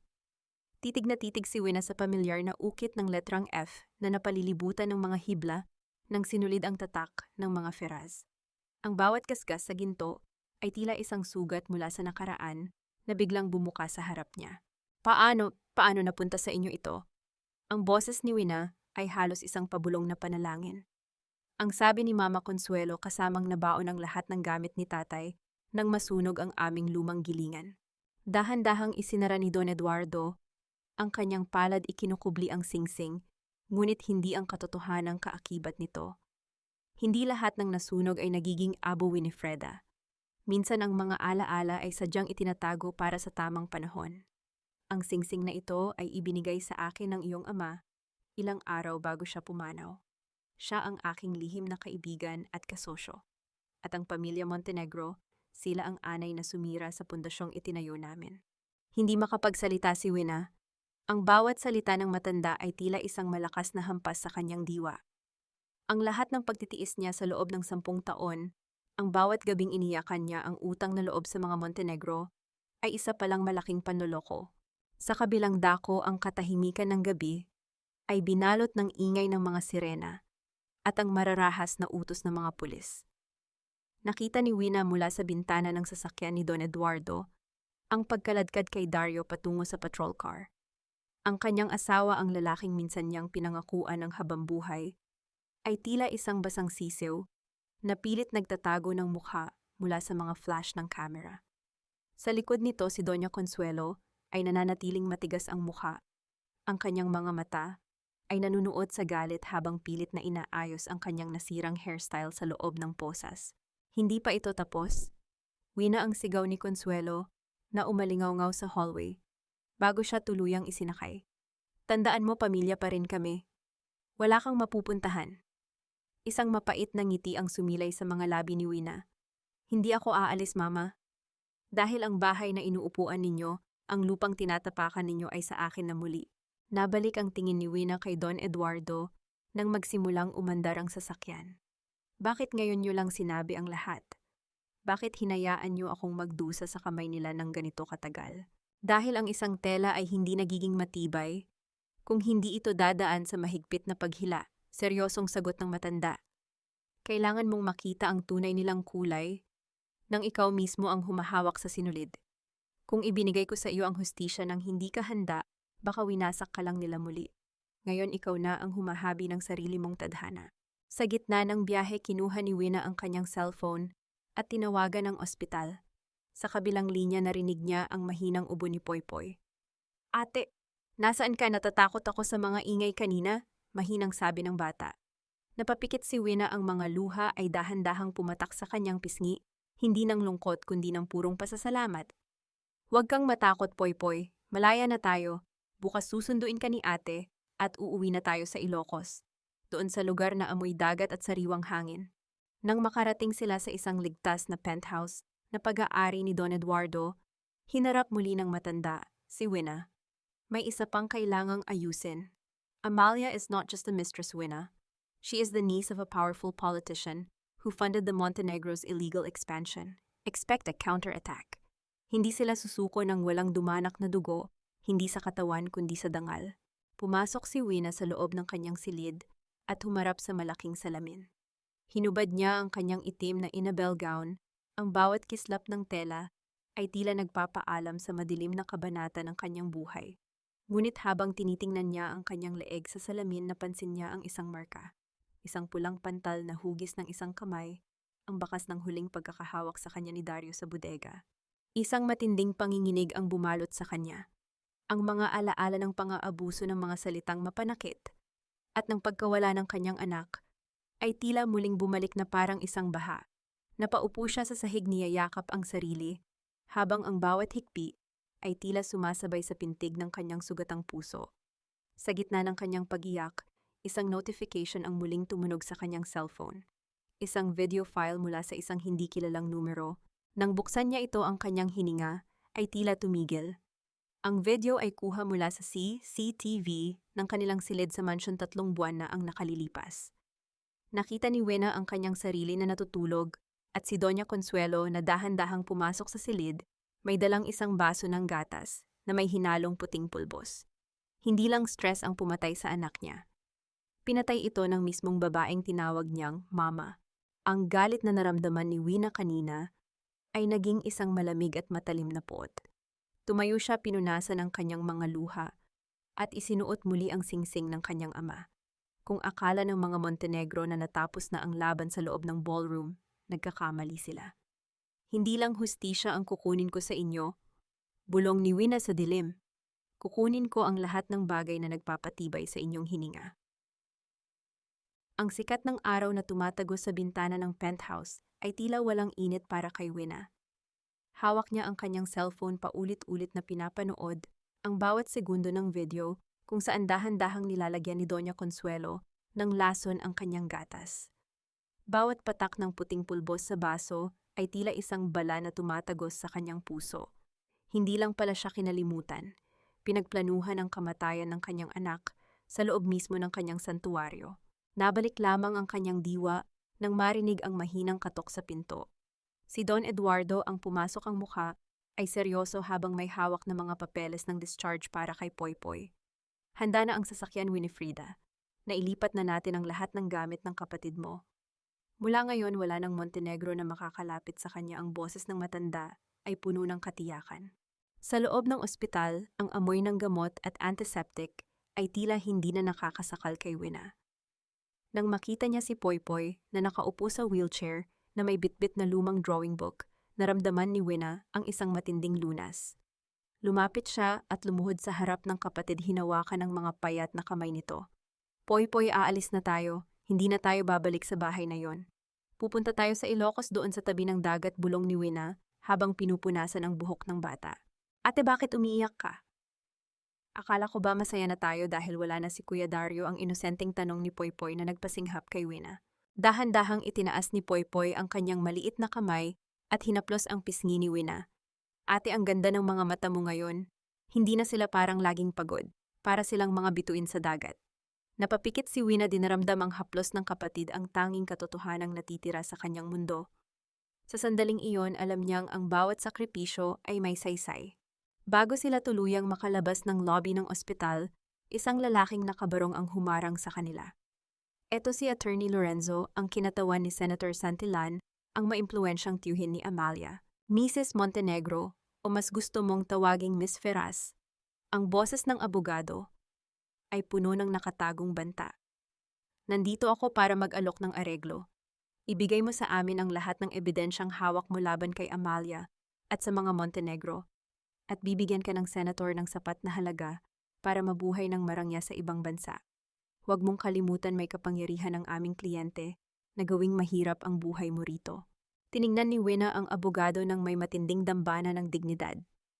Sabihin mo sa senator, ang hustisya ay hindi binibili sa palengke. Ang dugong nawala sa akin ay hindi mababayaran ng kahit anong halaga ng pera. Kung gusto ninyong protektahan si Amalia, ihanda ninyo ang pinakamagaling ninyong abogado dahil sisiguraduhin kong sa kulungan siya magdiriwang ng susunod niyang birthday. Mabilis na tinalikuran ni Wena ang lalaki at sumakay sa sasakyan. Habang umaandar ang sasakyan palayo sa Maynila, inilabas ni Wena ang kanyang laptop at pinindot ang send. Ang video ng pagkalason at ang lahat ng financial records ay ipinadala na niya sa National Bureau of Investigation at sa pinakamalaking media network sa bansa. Ang bawat hampas ng alon sa pampang ng Ilocos ay tila isang banayad na haplos sa sugatang kaluluwa ni Wena. Malayo na siya sa mausok at mapanirang hangin ng Maynila.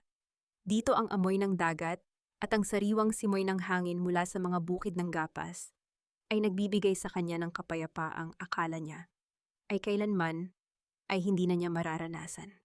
Ang tunog ng pag-untog ng kahoy Mula sa mga handloom sa loob ng kanyang maliit na kooperatiba, ay nagsisilbing musika isang ritmo ng pag-asa na unti-unting bumubuo sa kanyang bagong buhay. 3 buwan na ang nakalilipas simula ng talikuran niya ang pangalang Montenegro. Ngayon siya na muli si Winifreda Ferraz. Sa loob ng isang maliit na kubo na ginawa nilang sentro ng paghahabi, abala ang 10 kababaihan mula sa baryo. Sila ang mga asawa ng mga mangingisda na dati walang sariling kita, ngunit ngayon ay natututo nang humabi ng mga telang inabel na may mga disenyong itinuro ni Wina. Sa bawat hibla ng sinulid na kanilang hinahawakan, nararamdaman ni Wina ang unti-unting paghilom ng kanyang sariling mga sugat. Ate Wina, tingnan mo, ang guhit ko kulay asul na ang dagat, hindi na itim ang masayang sigaw ni Poypoy mula sa isang sulok. Napalingon si Wina at nakita ang kanyang kapatid na nakaupo sa damuhan, hawak ang kanyang sketchpad. Masigla na ang mga pisngi nito at may ningning na ang mga mata na dati laging puno ng takot. Lumapit si Wina at hinaplos ang ulo ng bata. Ate Wina, mahinang tawag ni Poypoy habang nakatingin sa malayo. Salamat po dahil hindi mo ako iniwan. Salamat dahil dinala mo ako rito sa bahay ni tatay. Huminto ang bata at tumingin ng diretso sa mga mata ni Wina. Ngayon lang po uli ako naging masaya ng ganito. Hindi nakapagsalita si Wina. Niyakap niya ng mahigpit ang kapatid, hinahayaan ang kanyang sarili na umiyak, hindi dahil sa sakit, kundi dahil sa ligaya na sa wakas ay nabigyan niya ng disenteng buhay ang kaisa-isang pamilyang natitira sa kanya. Sa kabila ng katahimikang ito, hindi pa rin mawala sa isipan ni Wina ang huling tawag ni Dario. Ang balitang buntis si Amalia ay tila isang multong bumabalot sa kanyang gabi, ngunit hindi na ito dahil sa selos.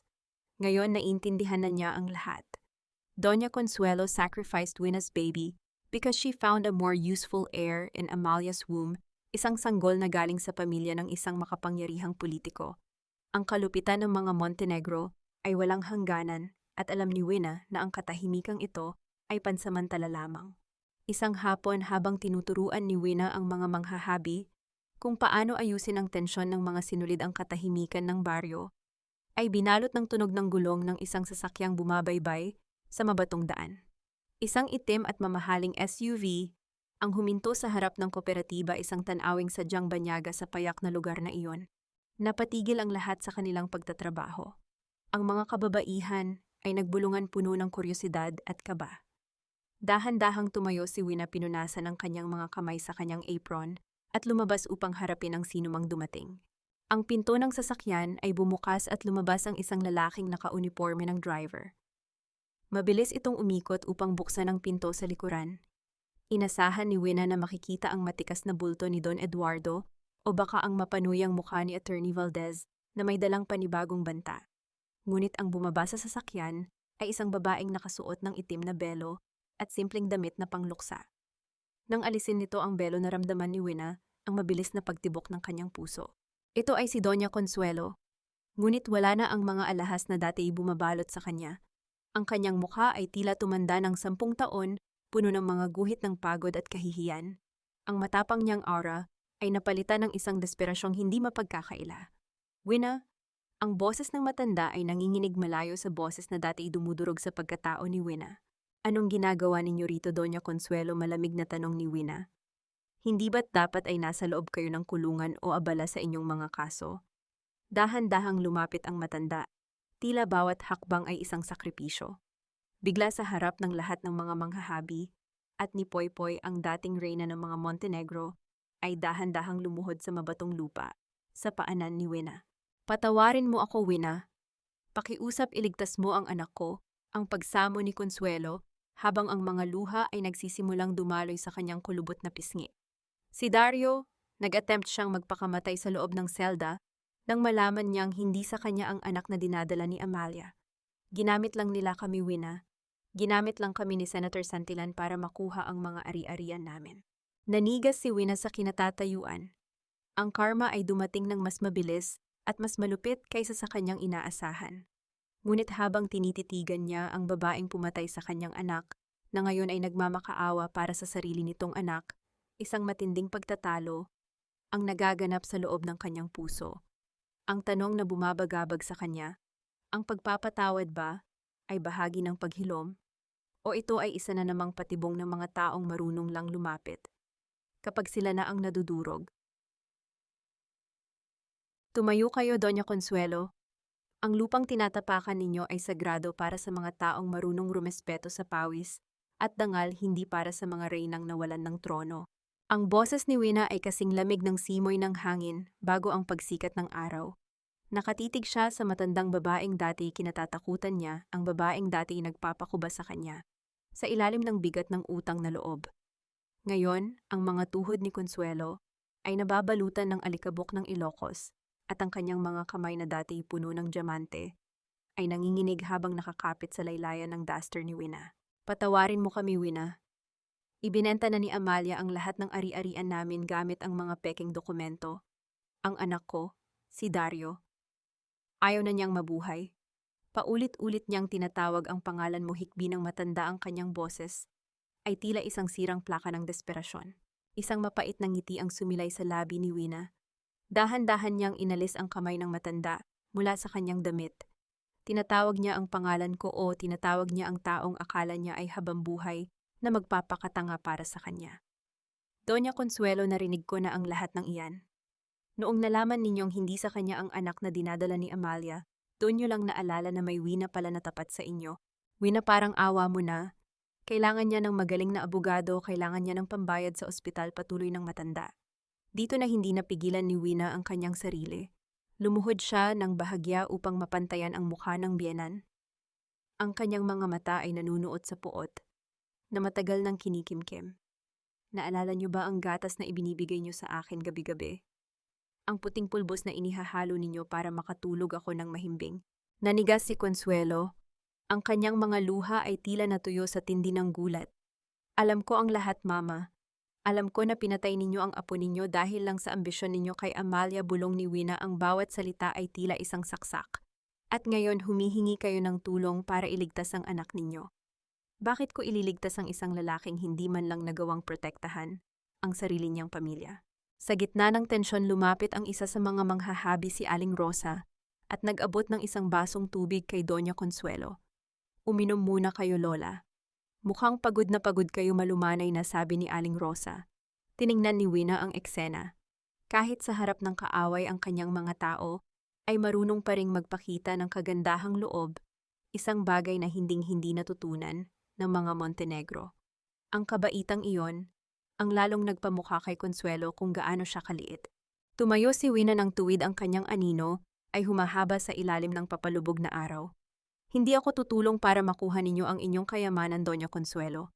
Pero bilang tao, hindi ko hahayaang mamatay si Dario sa loob ng selda nang hindi niya naririnig ang huling sasabihin ko. Lumingon si Wina kay Don Eduardo na kanina pa nakatayo sa may pintuan ng kooperatiba. Don Eduardo, pakiayos po ang transportasyon ko pabalik ng Maynila. Isang gabi lang, kailangan ko nang tapusin ang kabanatang ito. Bago siya umalis, tiningnan niya muli si Consuelo. Hindi kita pinapatawad dahil mabuti ako, kundi dahil ayaw ko nang dalhin ang bigat ng galit ko sa inyo. Pero ang hustisya, hahayaan kong ang batas ang humusga sa inyo hanggang sa huling sentimo. Ang amoy ng antiseptic sa loob ng hospital ward ay tila isang malupit na paalala ng bawat gabing itinulog ni Wina sa ilalim ng takot. Ngunit ngayon, habang naglalakad siya sa pasilyo, hindi na panginginig ang nararamdaman niya, kundi isang kakaibang gaan. Ang bawat yabag ng kanyang sapatos ay tila isang nota sa isang awit ng paglaya. Nadatnan niya si Dario na nakatingin sa kawalan, ang mga pulso ay balot ng puting benda. Ang lalaking dati puno ng yabang at kapangyarihan ay tila isang kandilang paubos na ang mitya. Nang marinig ang pagbukas ng pinto, dahan-dahang lumingon si Dario. Ang kanyang mga mata ay lumaki sa gulat, kasunod ang isang mahapdi at basag na boses. Wina, dumating ka, bulong ni Dario. Sinubukan niyang abutin ang kamay ni Wina, ngunit nanatiling nakatayo ang babae sa malayo. Nandito ako para tapusin ang lahat, Dario, simula ni Wina. Binasa ko ang liham na iniwan ni Amalia bago siya tumakas patungong Singapore. Alam mo ba ang laman yon? Hindi siya kailanman nabuntis. Ang ultrasound na nakita ko, ang mga gamot na iniinom niya, lahat iyon ay bahagi ng plano nila ni Senator Santillan para ubusin ang pondo ng Montenegro habang abala kayo sa pananakit sa akin. Isang marahas na hikbi ang kumawala sa dibdib ni Dario. Niloko nila ako. Niloko nila kami ni Mommy. Winapatawarin mo ako. Akala ko Akala ko ay nakahanap na ako ng paraan para palakihin ang kumpanya. Patawarin mo ako sa lahat ng sakit na ibinigay ko sa iyo. Huminga ng malalim si Wina, dinaramdam ang bigat ng salitang patawad. Alam mo ba kung bakit namatay ang anak natin, Dario, hindi dahil sa pagod ko, kundi dahil sa gatas na ibinibigay ni Mama Consuelo gabi-gabi. Nilalason niya ang sarili niyang apo para lang magkaroon ng dahilan na ilapit ka kay Amalia. Nanlaki ang mga mata ni Dario, ang kanyang buong katawan ay nanginginig sa kilabot. Hindi magagawa ni Mommy iyon. Magagawa niya dahil ang pamilyang ito ay itinayo sa kasakiman, hindi sa pag-ibig. Malamig na sagot ni Wina. Huwag kang hihingi ng tawad sa akin dahil lang sa nawala ang lahat sa iyo. Hihingi ka ng tawad dahil hinayaan mong maging anino ang taong tapat na nagmahal sa iyo. Hindi kita kinamumuhian, Dario, dahil ang galit ay nangangailangan pa rin ng emosyon. Para sa akin, ikaw ay isa na lamang estranghero na bahagi ng isang madilim na panaginip. Inilabas ni Wina ang kanyang singsing ng pamilya Ferraz at inilapag ito sa maliit na lamesa sa tabi ng kama ni Dario. Ang singsing na ito ay simbolo ng katapatan. Hinding-hindi ka naging karapat-dapat na maging bahagi ng pamilyang ito. Kinuha niya ang kanyang bag at tumalikod. Sa pintuan huminto siya ng sandali. Ibinigay ko na kay Don Eduardo ang lahat ng ebidensya laban kay Amalia at sa senator. Mahuhuli rin sila. At ikaw, hahayaan kong ang bawat gabi mo sa loob ng seldang ito ay maging saksi sa iyong pagsisisi. Paglabas ni Wina ng ospital, sinalubong siya ng isang mainit na sikat ng araw. Nakatayo sa tabi ng sasakyan, si Don Eduardo may dalang isang balita.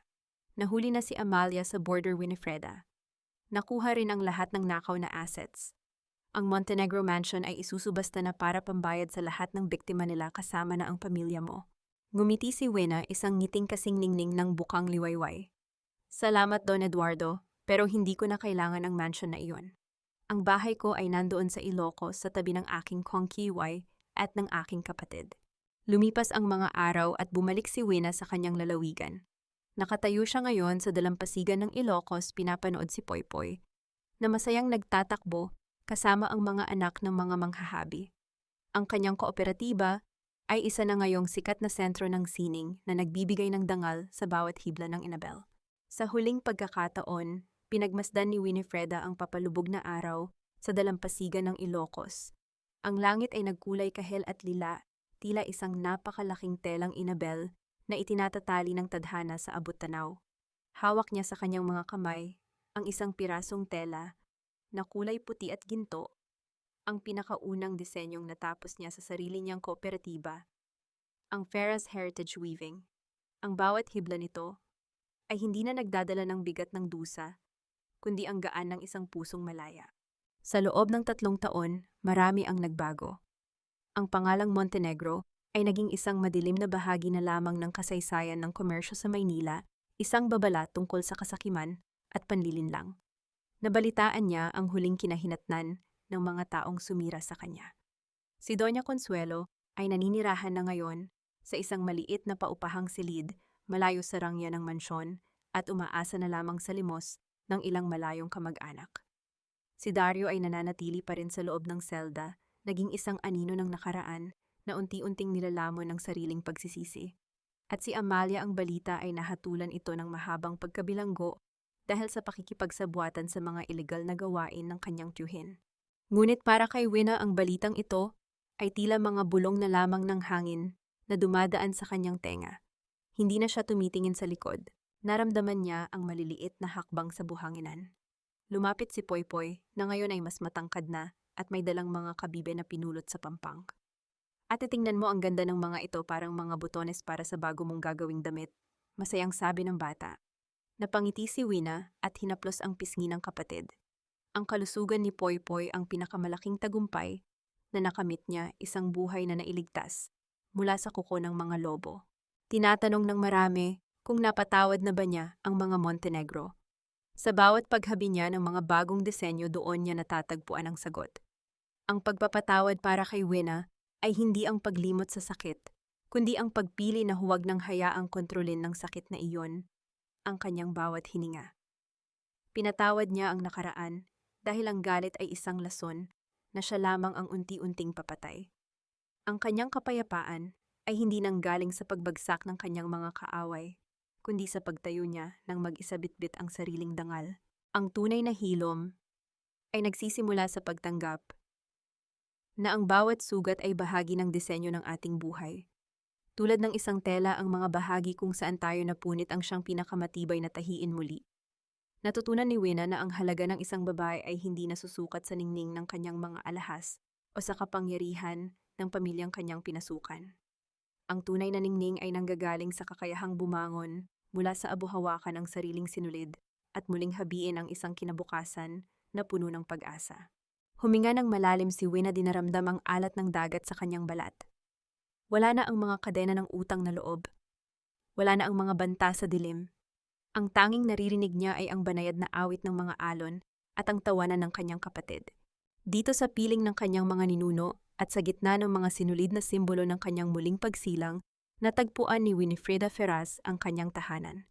Hindi na siya ang aninong sumusunod sa mga Montenegro. Siya na ang reyna ng kanyang sariling tadhana, ang arkitekto ng kanyang sariling kaligayahan. Habang unti-unting nawawala ang araw sa abot tanaw, dahan-dahang lumakad si Wina pabalik sa kanyang kubo, bitbit ang kanyang tela at ang kanyang pangarap. Ang gabi ay darating, ngunit hindi na siya natatakot sa dilim, dahil alam niya bukas ng umaga isang bagong araw na naman. Ang kanyang hahabiin.